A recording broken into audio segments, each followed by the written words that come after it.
previous event talking about his experience being a Muslim student at Valley Christian. So today he's going to be pointing out comical misunderstandings that have happened to him as a Muslim and funny things our community does without even realizing it. So take it away, Amaar. Hello, testing. Louder. Okay, closer, like louder. Okay, louder. I see. Louder. Is that loud enough? Yeah. Any people hear me? Yeah. Okay, finally. So, if you notice, I'm the only one here with a card, and you guys are thinking I can't memorize speech, or it's like I don't have the confidence, I can't memorize. You're right, I can't memorize. I cannot memorize this entire thing. I mean, it's all black ink. Like, look at it. Anyways, my name is Amaar, A-M-A-A-R. Don't say Amar, it's Amaar. I would like to thank my amazing family for all the support they've shown me. Not my friends. So, wow. All of you look so like down, like you're looking at the food, like you're waiting, like, come on, give me a chance, people, give me a chance. It's not all about the food. So, let's get started. So, school recently ended for a lot of us kids, and we've been having a lot of fun with like exams and stuff. Have fun, right? Yeah, you guys been doing any exams? No? Okay, well I have. So I had a math exam recently, and it's very tough. I'm like doing sine, cosine, very tough maths, and I'm like, what's happening? Like 4, very complicated, and I'm like, I get it. So, I had a math final coming up, and I decided to study. I spent about 3 hours studying, 3 hours, and I practiced over 150 questions. And my last bet was like, I don't want to fail this final, so I'm gonna tell mom to pray for me. That's the last thing I can do. So, my mom right there, as you can see, she already knows what's gonna happen, but I said, Mom, can you please pray for me? She's like, of course, Beta, no problem. So, after that, the next day I go to bed, we're having a great time. Next day happens, I go to school, and the test was really easy. I get my score back, 100. I aced the exam, like perfect. So I come home, I'm like, Mama, I got 100 on the exam. You know what she says? Beta, I told you, it was the bear. You're garbage, you don't know any math. What, you? Math? No. You have no logic in your head. All my prayer, my dua, that was all it was. You did nothing. And I'm just looking at her. I spent 3, no, prayer. That's all it is. I'm like, you need your own self to it, so thanks, Mom. So, now I'm not all about work, you know, like we like to take vacations. I mean, do any of you know what that is? A vacation? Yeah, what is that? I don't know, it's like some break people take. I don't know why people need it anyways. But my family took a vacation to Lake Tahoe. You know, like with my family and some other people too. And we went down to Lake Tahoe and we're having fun. Oh yeah, do not forget your earbuds when everyone in the car is Muslim. You know why? Because you will hear for the next 2 to 3 hours all Islamic lectures. Nothing but that. You will hear the purpose of life, the purpose of death, the purpose of everything. Like all your questions will be answered. Just go on one singular road trip. But anyways, once we got to Lake Tahoe, we were having a great time. And we were, of course, like hungry, like everyone here. And we wanted some halal food, yeah. And so we saw a shop nearby. And we were like, it looked Mediterranean, but we wanted to make sure because they didn't look like the people there were Pakistani or anything. So we just asked them, hey, do you have any halal food here?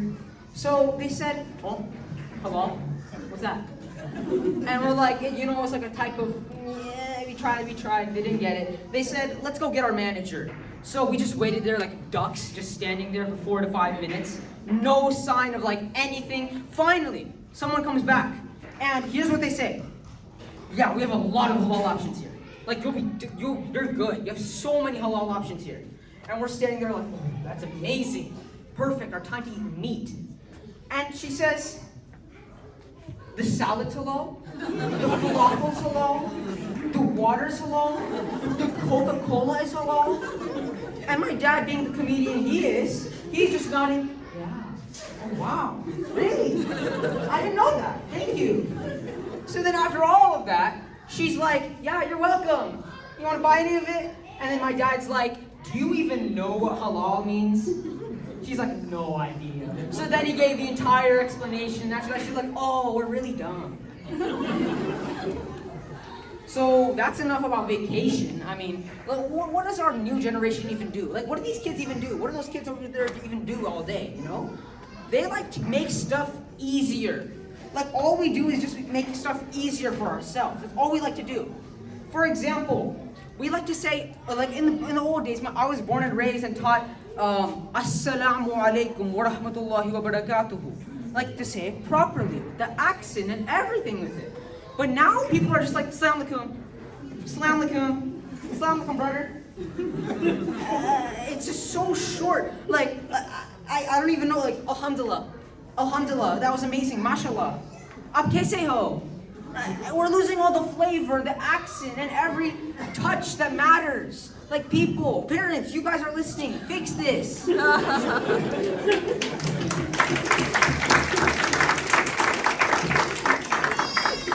Some people are they don't understand what all this even means. Like, I have some friends that are not Muslim, and I used to say, Assalamu alaikum wa rahmatullahi wa barakatuhu, meaning like they would ask, like, hey, what are you saying? I can give them a brief introduction to Islam.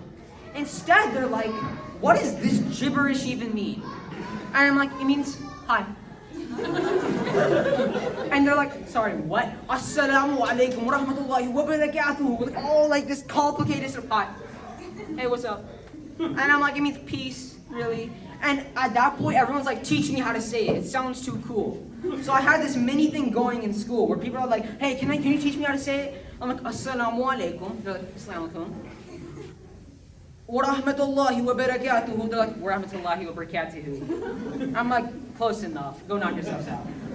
So we need to fix this, and I really mean it. It's more than just hi. Get the point there.